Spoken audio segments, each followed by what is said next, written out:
Hello again, YouTube.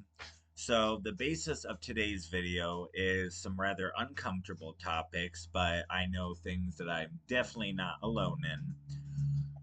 We're going to talk about different ways um, children are parentified, different skewed boundaries or lack of that kind of are considered emotional incest, like parent child relationships, and how they personally affected myself. So, in terms of my experiences as being a parentified child, um, I was put by my mother in the position of my father, to say the least. He was a malignant narcissist. He was unemployed for well over a decade, like much before I was able to actually remember him working. He didn't give her the love, support, validation that, typically a romantic partner, husband, wife would give the other person. Me being the youngest and the only male child, I was put in that position. And a lot of this also are her own words toward me about the situation. One of the few things she actually has copped to. Um, she put me in the place of a partner that she looked for the love and validation from a child that couldn't necessarily give it, that she was not getting from an adult partner. This involved, at a very young age, she was letting me in on financial matters, struggles at work, struggles and her and my dad's relationship. So I found myself being, maybe 7 to 10 years old, and I'm stressing about how much money my parents had.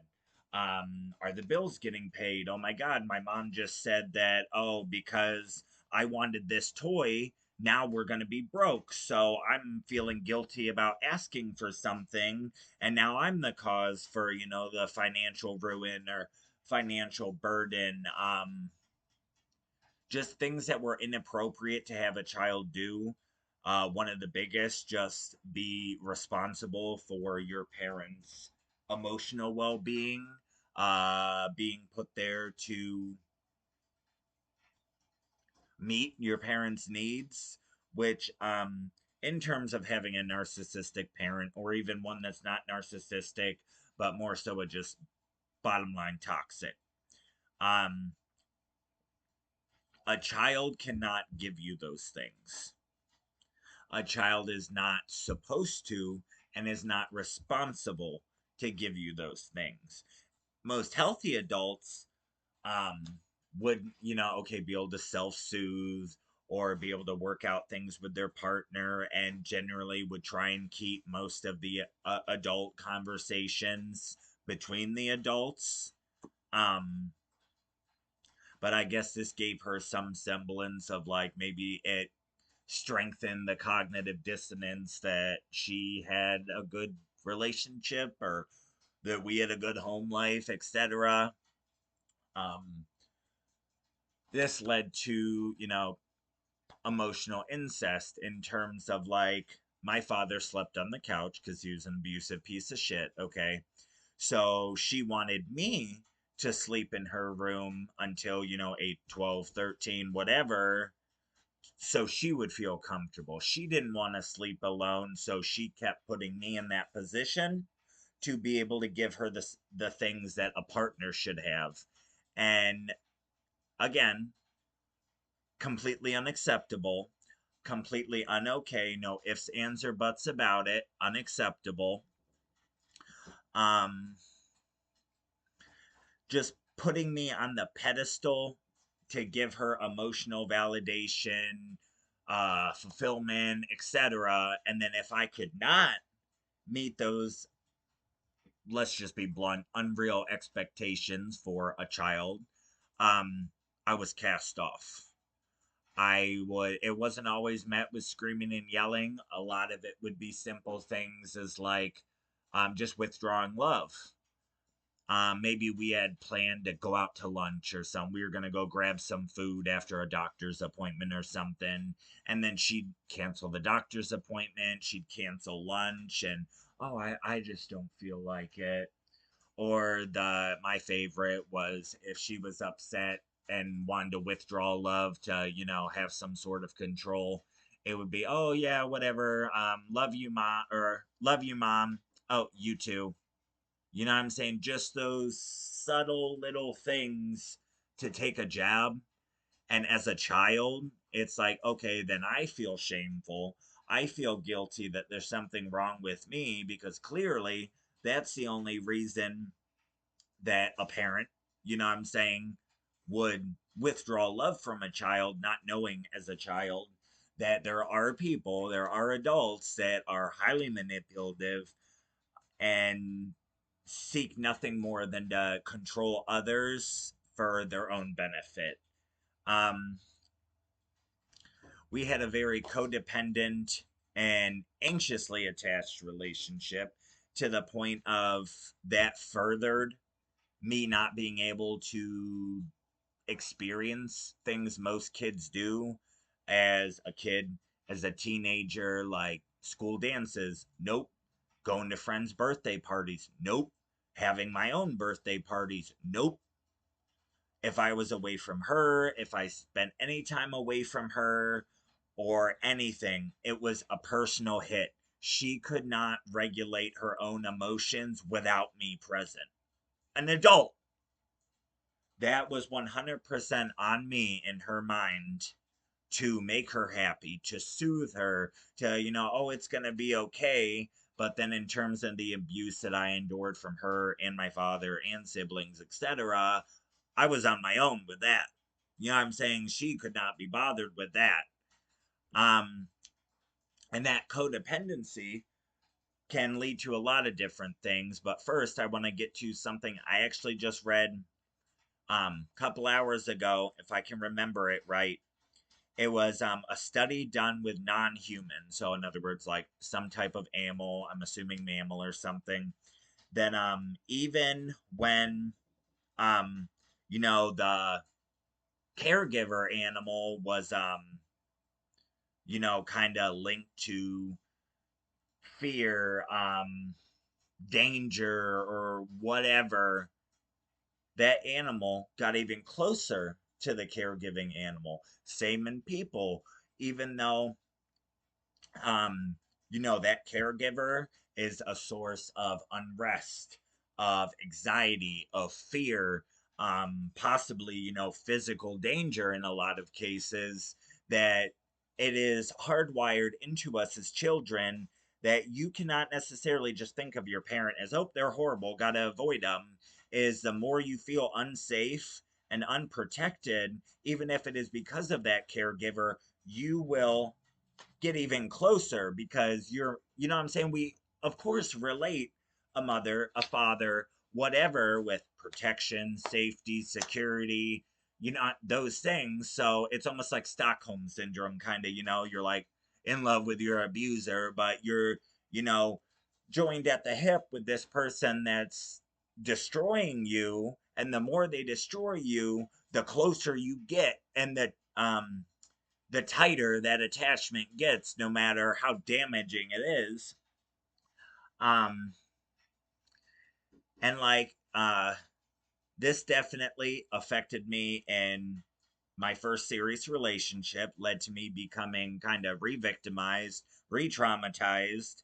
Um, cause the first guy that gave me attention, I was told my whole life, you're fat, disgusting, you'll never be anything, like nobody will ever love you, nobody will ever care, that kind of thing. So the first person that gave me attention that I thought was attractive or whatever, I jumped on it. We moved in together 2 weeks after that, and it was 2.5 years of complete misery, of gaslighting, of manipulation, of infidelity, of minimization, living with his mother, who was, I would put pretty close to my own father in terms of the type of narcissism.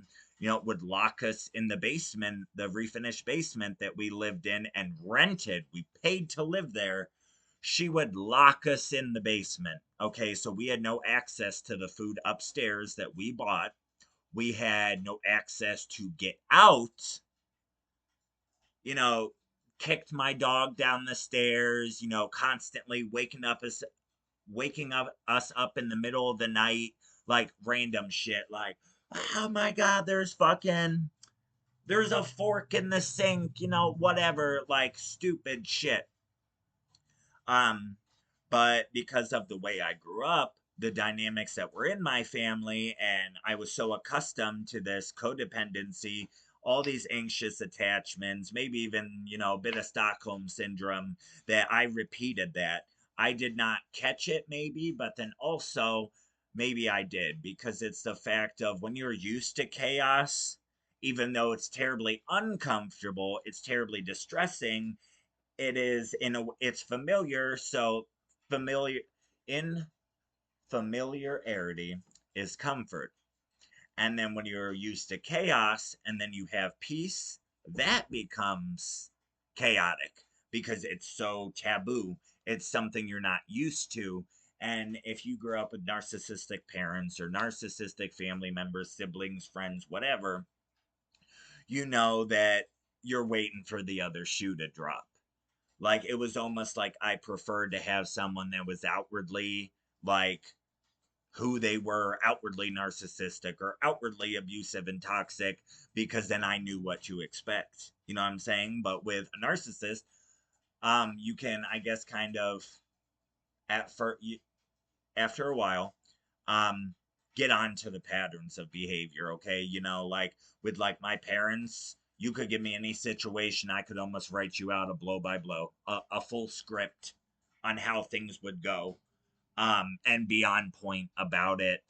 Um, but meeting new people in adulthood, okay, like we lived in two different areas, we had no mutual friends, so I was going in blind. I had I had nothing to draw from, whatever. And then once I was in it, it was okay, now I have to stay. Because okay, relationships are hard, love is hard, you just got to stick it out. Longevity is more important than happiness. And that led me to be codependent to him, to the point if I was not around him, I would get physically sick. I could not regulate my own emotions. I could not make myself feel comfortable. And even though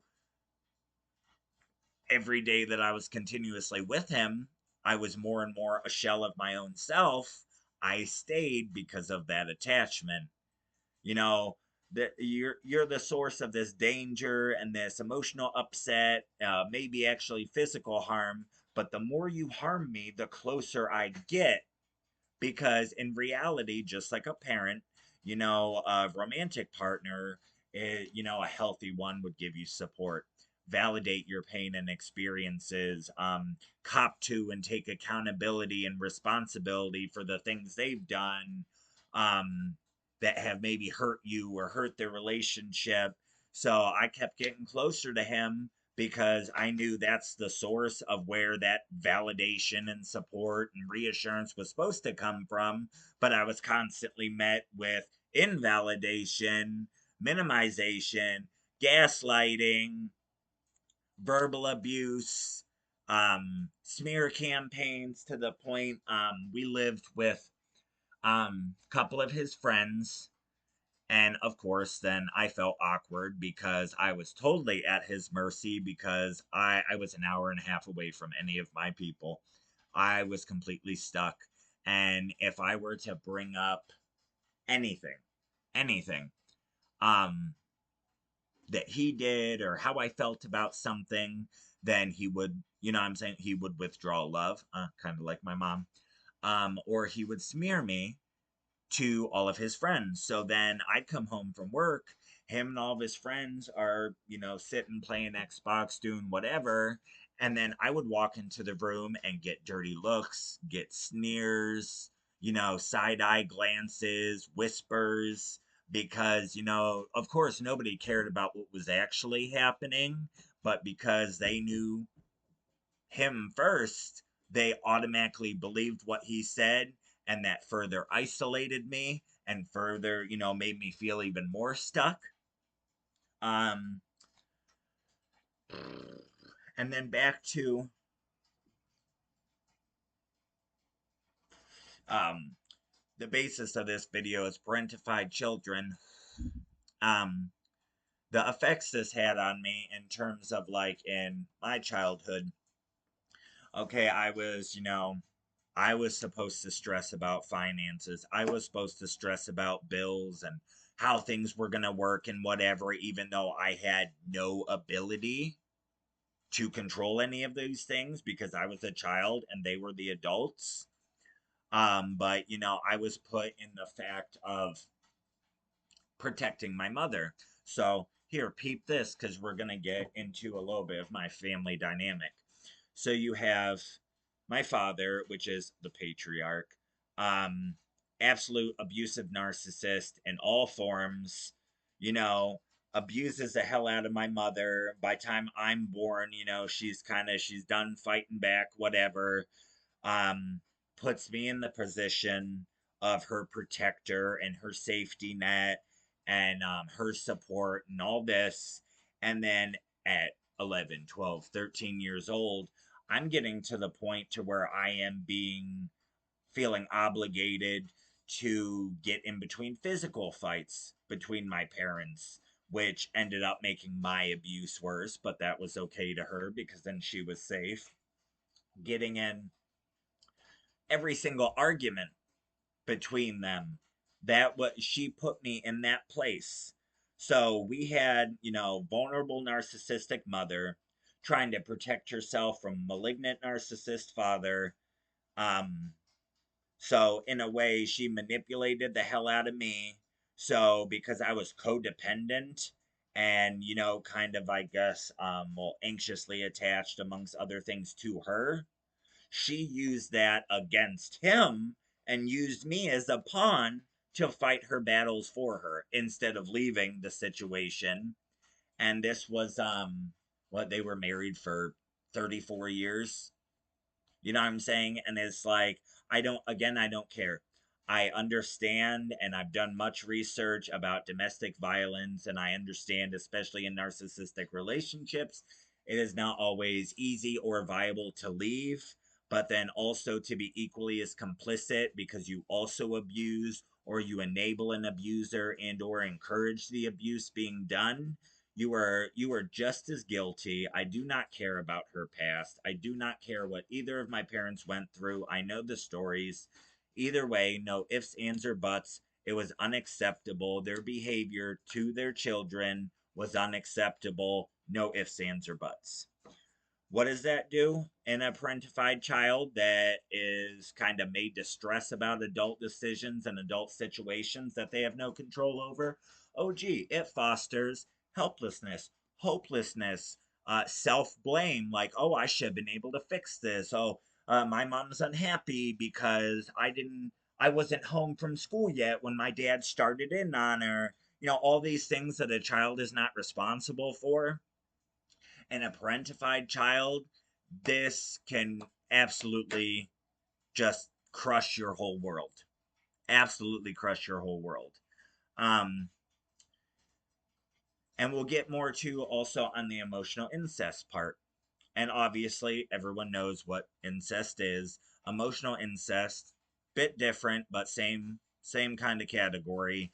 Um, Inappropriate or lack of boundaries between my mother and myself in terms of even when I was above the age to, necessarily be comfortable, seeing my mother naked in terms of, if your son is 13, 14, you probably shouldn't walk around the house like completely fucking naked.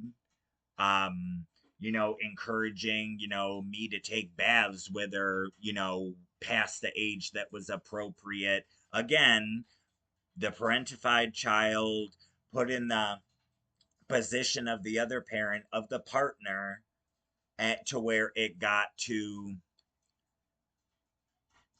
kind of crossing and blurring a lot of sexual boundaries and very vulnerable boundaries that should not be crossed by anybody, let alone a parent and child. Um, Talking about sexual topics that involved my father, like the size of my father's penis, which obviously I do not fucking want to know, or the ways that he sexually abused her, in terms of, yes, you can be raped even if you are married. It is rape anytime it is not consensual, just to put that out there. Yes, definitely. Very serious things, but again, know your audience. Your children cannot do anything. You're telling your children of all this horrible stuff that your husband did to you, their father did to you, amongst what they've done to your children, but then you continue to stay. So then what does that do for the parentified child? It fosters more hopelessness, more helplessness, more self blame because, okay, I'm not trying hard enough because he is still around.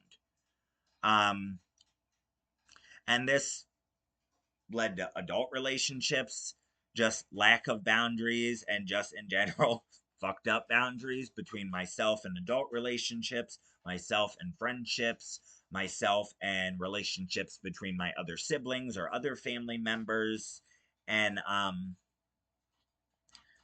kind of leads to, being re-victimized because then when, okay, all these boundaries that are crossed, when those are kind of led, or you're led to believe that these are normal, or it's not right, you have no right to, kind of not let me do this. Like an example is, okay, uh her and my nephew, so her grandson, he had come to me because she had like smacked his butt, like joking around, say, "Oh, good game, whatever." Okay, seemingly harmless, but he, is more than old enough to advocate for himself, and said, "I don't like that. Don't do that." And she goes, "Oh, I changed your diaper. I can touch you whenever I want." And it's like, no, you can't. That is where that line gets blurred, to where you are not a separate person, you are an extension. You are another part of that person. You are not your own person. And when that is so skewed, what does that lead to? Okay, maybe sexual assault as an adult, being in sexually abusive or physically abusive relationships as an adult, because you don't have a sense of that body or bodily autonomy. You don't have a sense of ownership over your own body. So how can you set and assert boundaries if you feel like it's not yours? Um and you know what, in conclusion though, listen to your body. The Body Keeps Score by Bessel van der Kolk is an excellent read. Excellent, excellent read. And it really touches so much on how trauma is stored in the body and how trauma will show up in terms of like suppressed trauma, things that haven't been processed and dealt with, how it'll show up physically. And I mean, at almost 30, I'm still trying to foster that confidence in myself, confidence in my decisions, confidence in my feelings, and trust in my intuition, in my gut. Um, if something doesn't feel right, if in your gut it doesn't feel right, it feels off, I don't care what anyone says, listen to it. Because the people around you will, "Oh no, that's fine. Oh, they weren't that bad," or "What happened to you wasn't that bad, just get over it, that's fine." But then something inside of you, there's alarm bells going off, you want to rip your hair out, like something feels like it's going to burst out of your chest. Listen to that. That is, your body trying to protect itself. That is actually, I'll get into it more uh, in another video, but in terms of going no contact with my toxic mother recently, that was something I had to realize. I'll get more into how I did, But for years and years and years and years, even after, 11 years now of being away from my father, 11 years now of talking, or of since I've talked to that narcissistic sister, I always felt off around my mother. Every time she called me, every time she texted me, it was instant anxiety. If I didn't answer when she thought I was supposed to, she would spam me, or she'd fucking come over to my house. She'd call me, whatever. Um, I just did not feel right. I'd go around her, I'd be like, oh, I should want to like be with my mom on a holiday. I should want to spend time with her, but I felt myself counting the seconds until I could find a way to leave. Trying to find a way to get out of talking to her, and it got more intense. And when I started to realize that, hey, you know, something inside's trying to tell me something, like I need to start listening to it, and I cut her out. I cut all forms of contact. And again, I do not necessarily uh, recommend no contact for everyone, because it doesn't work for everyone. Um, either you live with the person, or you might want to keep that relationship or other relationships that are correlated going. No contact is not a one size fits all. But for my particular instance, when I cut all that contact, the physical changes were so Jurassic Park, I don't know. Um, we're talking improved sleep, improved appetite, a greater sense of bodily autonomy. Like I finally owned myself. Like I finally had a say over myself. And then what this has brought me to now is, now I'm trying to figure out is, okay, who really am I? What do I actually want to do? Like all my life, I wanted to be a nurse. I wanted to go into nursing and healthcare, because my mother was a nurse of many years. Um, on the surface, a good one, but I would, the self centered person that she is, getting drunk on the job, stealing narcotics from work to be intoxicated while you are administering medications to other people and putting their safety on the list of things that you have domain over, which you do not. You do not have domain. You do not have a right in any situation to choose for someone else. And, that kind of thing. It's like, I didn't want to do those things, and I wanted to do it because it's such a great career, which it is. I respect all healthcare workers. That's not an easy job.